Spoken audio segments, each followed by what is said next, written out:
Good morning, everyone. My name is Qamar Zaman, and I'm coming live from One SEO Company. I'm having some camera difficulties, so you cannot see me, so I'll try to do this like a podcast. But I have with me my friend Sarah Beacom. She's from Social Sensitive.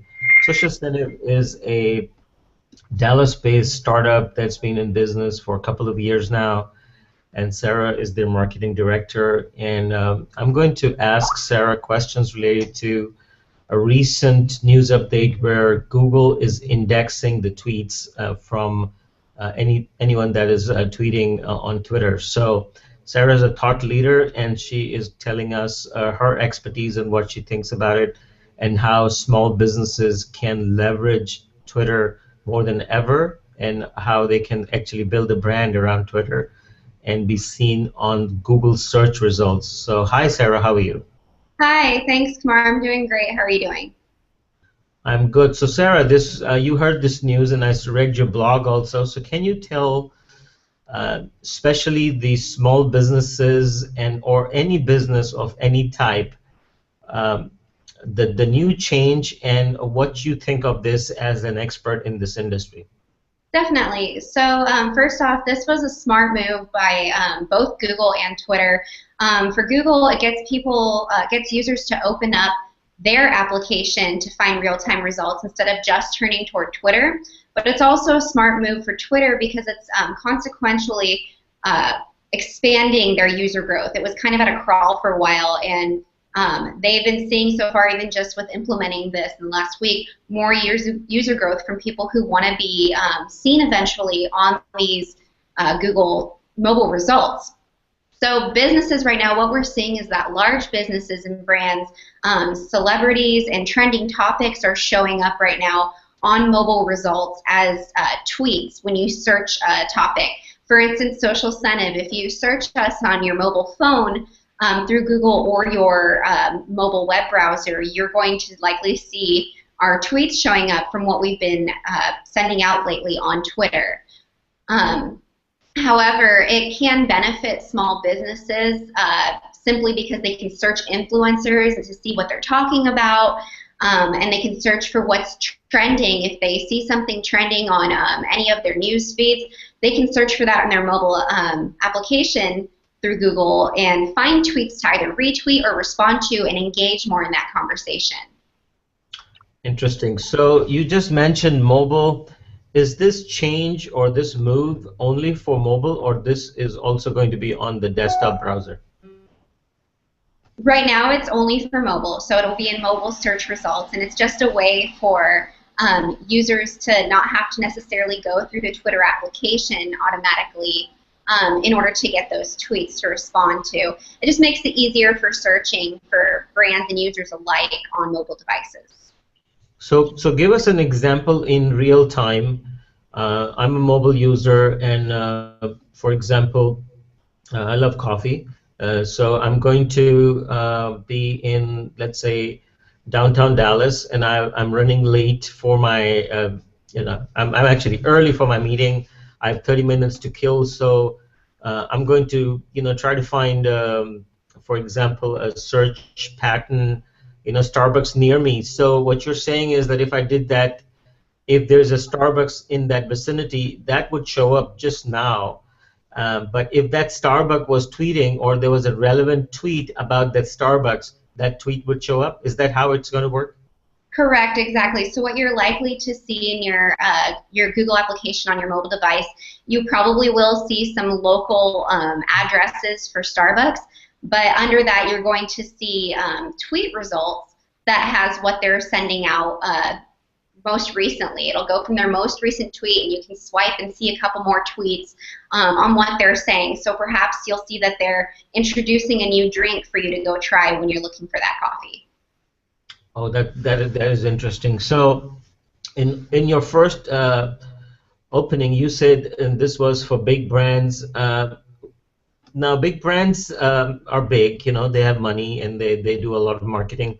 How can a small business, which is not showing right now because they're not a big brand, how they can leverage this, in your opinion, what they can do to kind of become big brand? Because Google really doesn't give any preference to a brand. It gives a preference to something like a cloud store score. So can you take us in the real world from your perspective and explain to the user what are these differences? Definitely, yeah. So you don't have to be widely known nationwide in order to show up on these results. While we're well known here at Social Incentive, we may not be as large as Nike per se. Everybody knows the brand Nike. However, we do have Twitter results that are showing up on mobile application, and that's simply because of a user's clout score and the authority that they have with that Twitter account. So that means how much they're engaging, how much they're using their Twitter account. Are they gaining followers? Are they responding back to those followers? Are they talking about trending topics, using those hashtags? It's really how much you're engaging on the platform in order to be seen as an authority figure through Twitter and Google alike. What this means for brands in the short term is that they're going to be getting a better return on investment for creating and curating that content that they're sending to Twitter. It's going to be more important than ever that they're sending things out on Twitter because they're getting those real-time results and they can really capture what people are looking for with Google searches more than they could before. I see. What kind of businesses, in your opinion, that are using Social Incentive, Twitter marketing tool, can really benefit? Because there are a lot of businesses, and you have a lot of data, you have the pulse of your users. So can you give us some examples of some verticals where they can really make their big brand and be seen on Google searches? You know, I don't think it's very limited. I mean, first comes to mind is retail restaurant chains. I think service brands can benefit as well, people who have certain product or customer services. It really depends on if you're reaching that niche, if you're following those influencers, retweeting those influencers. And when I say influencers, I mean if you're a gardening company on Twitter and you're really trying to build your Twitter brand in order to come in on those search results, you can easily get that clout and that authority by following influencers like Home Depot or Lowe's and retweeting things that may be gardening tips and garden care tips or grass tips. So really, I don't think it's limited to a certain brand or service. I think it really just depends on how well you can manipulate Twitter to work for your business and to help promote brand awareness. Interesting. So let's segue now to your tool. Now we understand what Google does and what Twitter is going to do. Tell us more about Social Incentive and how Social Incentive actually works as a tool. Just give us like a 30,000-foot view of Social Incentive. Yeah, okay, so you brought up a good point earlier. You said, what if I'm in Dallas and I'm looking for coffee? And, you know, I could look up Starbucks or something. But let's say that you were doing that on Twitter instead, and you're just asking for coffee. I gotta go for some coffee right now. Social Incentive can help businesses capture people like you who have an intent. You want coffee, you need it now, you're about to go and get some, you just need to know where. And the way that our software works, it's a Twitter marketing platform that brings in key target locations and keywords in order to find potential consumers who want to use your brand, product, or service and are looking for something that you provide. And the way we work is we bring in those target keywords and locations through those tweets in a tweet stream, and we allow the users in our software to respond with an incentive or an offer. So for example, we could be Pete's Coffee Shop, and we see that you tweeted out, in Dallas, need to go get some coffee. And that would be brought into our tweet stream, and you can respond out with an offer for 20% off your cup. And it's just a way to get more people in the door and to get that brand awareness that I was talking about. In turn, that can help grow your clout score and the authority of your Twitter account by using our software. So it can definitely help coincide with your efforts to get on these real-time results with Google as well. Very nice. I'll ask you one more question that's bothering me in my head. So let's say I'm in a shopping place. For example, we all live in Dallas, so let's talk about the North Park Mall. So let's say I enter there, I go for this Nordstrom, which is where I park, and just get in, and I tweet, saying I'm in Nordstrom and I'm buying shoes. So what you're suggesting is if somebody is listening on Twitter, i.e. different vendors that are listening and they have stores in Nordstrom or actually North Park, they can reach out to me and say, by the way, you are in Nordstrom, why don't you come and look at our shoe stores?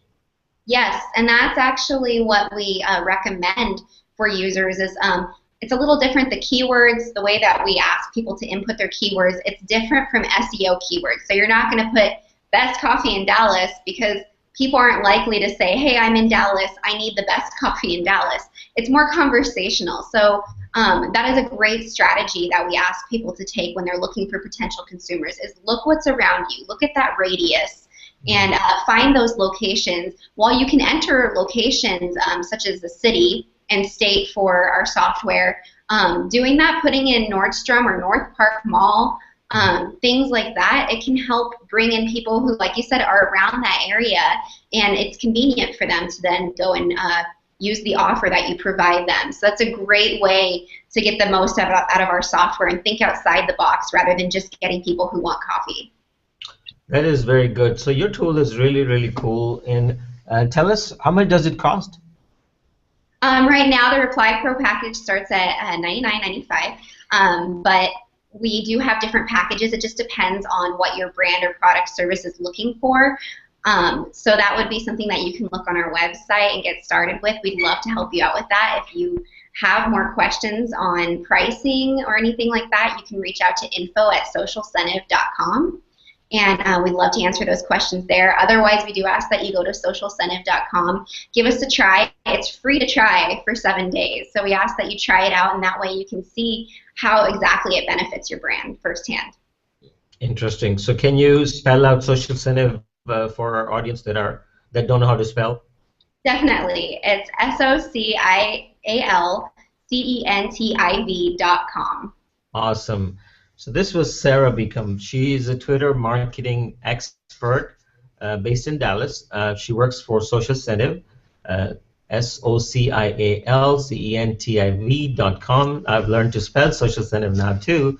So give them a try, and also become a brand, do a lot of content, do your curation.